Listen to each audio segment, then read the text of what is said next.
پول در خانه رویی میکنم، پدرم پولهای من نپرسیده استفاده میبرد. پدرت در انگور حسینی زار شده مردو، تو در مردم گوشت بیرون میتی و امروز نپرسیده استفاده بر فرزند پدر میزنه. مردم قبول دارن گوشت است، همه چی هست. از بچه ها میخواستم، بچه ها ناورد تا آوردی. برکت یاب.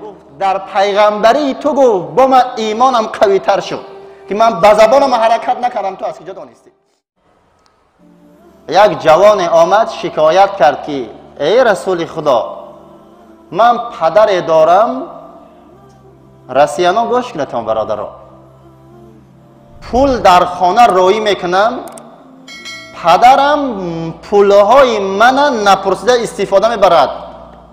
همین حق پدر دارد یا نمی؟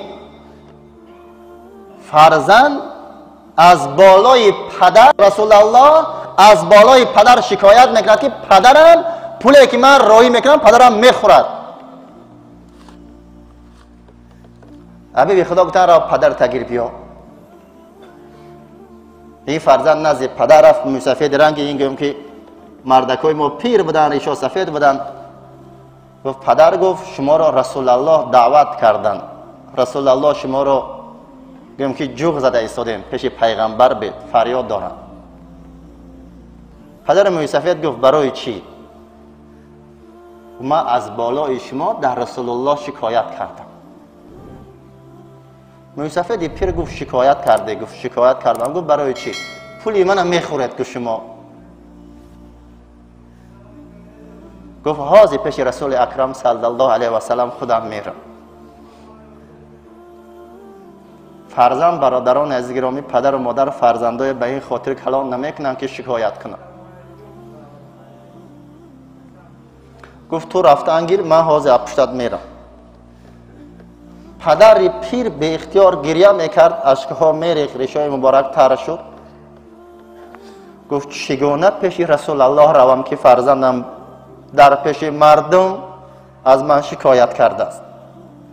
در راه آمد، در ذهنش یک شعر گذارم.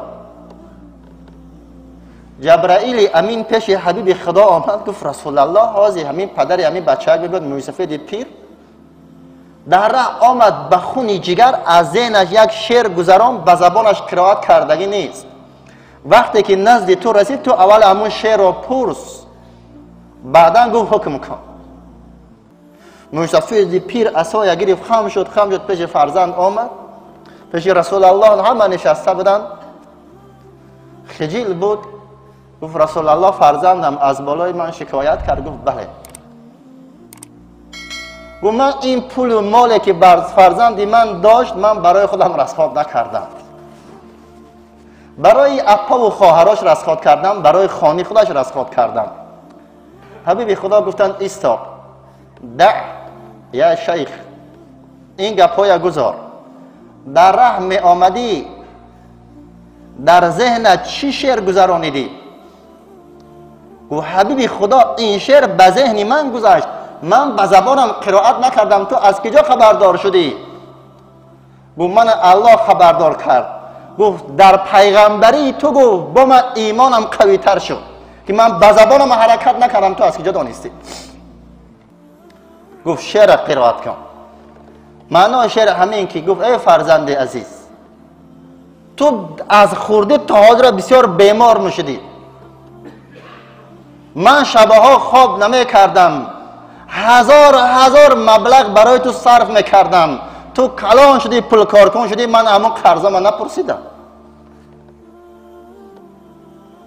وقتی تو بیمار میشدی من تا خانه طبیب تو می برداشتم می دویدم، درد دستم نمیفهمیدم. آنچه که در دل پدر بود پدر برای رسول الله گفت. بعد حبیب خدا گفتن که انت و مالک لابیک، ای جوان تو خودت مال ملکت از آن پدرت هستی، پول و مالت خودت مال پدرت هستی. این اولادکم من اطیب کسبکم فکلوا من اموالهم، رواه ابن ماجه. گفت این فرزندهای شما اینا جگرهای شما هستند، شما حق دارتون که نپرسیده مال فرزند را خور استفاده بر. و امروز نپرسیده استفاده بر فرزند پدر میزنه. دیگه پدرها نمیتونن از پول فرزندش از ششلیک خریده خوره. همون کیوتنس‌های روی که بگه حسابات میتید یک تا به یک تا برای نفس خودش نمیخوره.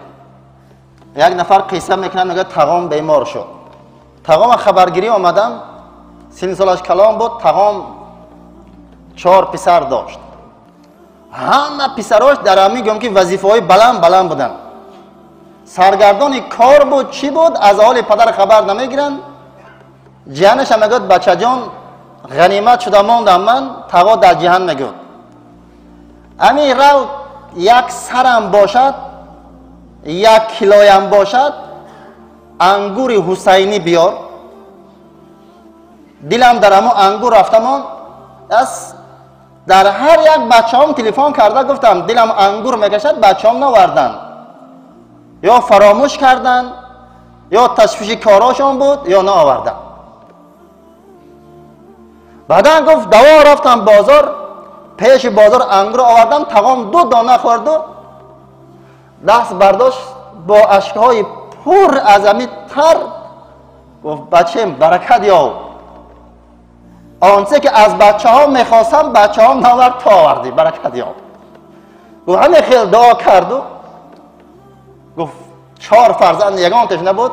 تقام از دنیا در همون بالای ران من گفت جان به حق تسلیم کرد.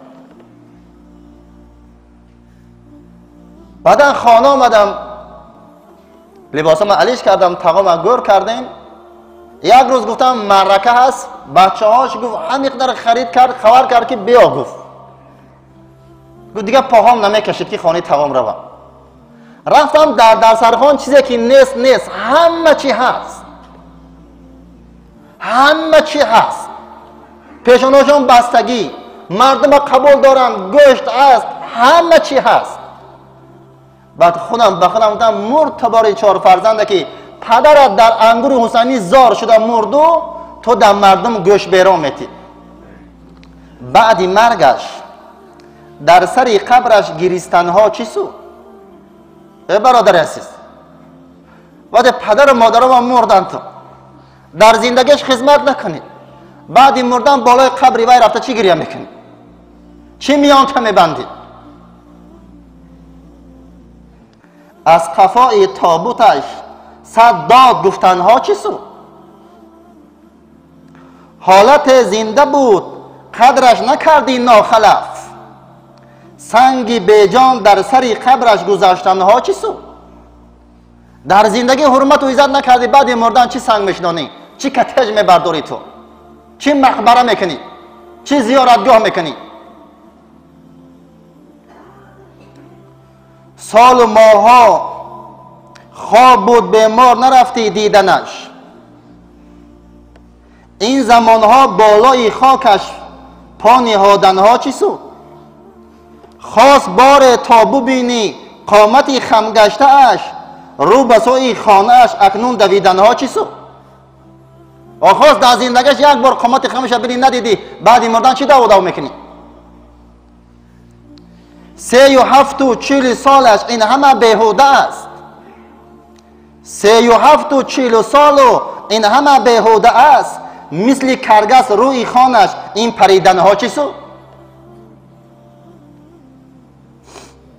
در زندگیش برادر یک خدمت نکردی، بعد مردن چی راست خودی کلام میکنی؟ قال رسول الله صلی الله علیه و سلم من وضع طعاما طیبا فی بیته و اکله دون والدیه حرمه الله لذیذ طعام الجنه. حبیب خدا گفتن هر آن فرزنده که طعام را در دهانش میگذارد و میخورد، در خانه خودش پدر و مادرش در همون خانه نیستن، خداوند طعامهای لذیذ و بامزه جنت را برای همین فرزند حرام میکند.